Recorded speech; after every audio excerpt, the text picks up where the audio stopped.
On to Oakland now, where we're seeing the final push for and against recalling Mayor Sheng Thao. So the mayor says crime is down because of her leadership, while her critics say many people continue to work and live in fear.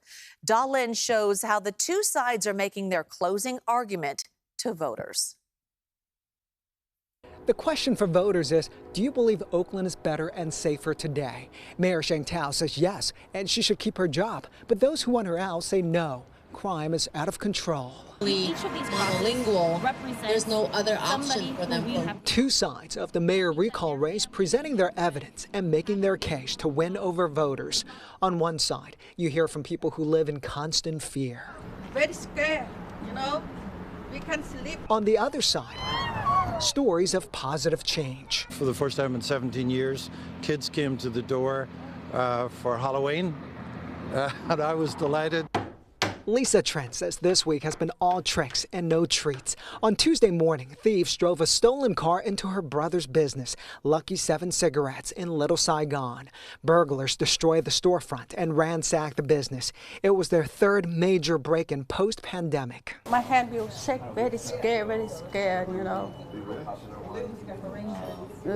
I can't sleep well. Trent speaks limited English. With the help of a translator, she says they feel helpless. She's been helping her brother, the store owner, who's sick. My brother's very ill at the moment, and he needs help. He needs staff, but we can't afford to hire new people.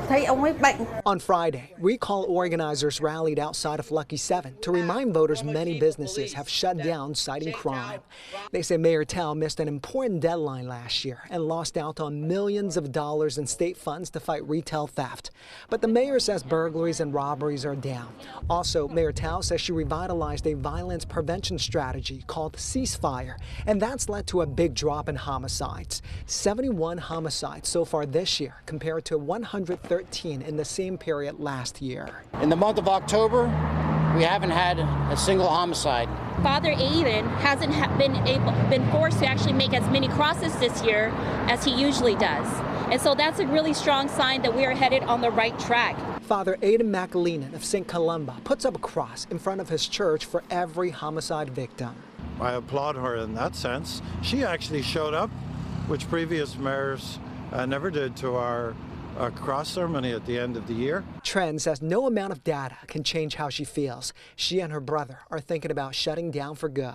We don't profit very much. Every time the business is hit, we just don't know how we're going to stay open. If the mayor is recalled, the council president would then become the interim mayor. Voters would pick a new mayor in a special election. Alameda County voters will also decide whether to recall DA Pamela Price. Backers of the recall blame Price for the county's crime problems. Price's supporters say that she is being unfairly targeted for her progressive reforms. And be sure to join me and the rest of the CBS News Bay Area team on election night for complete coverage of all the national, state, and local races.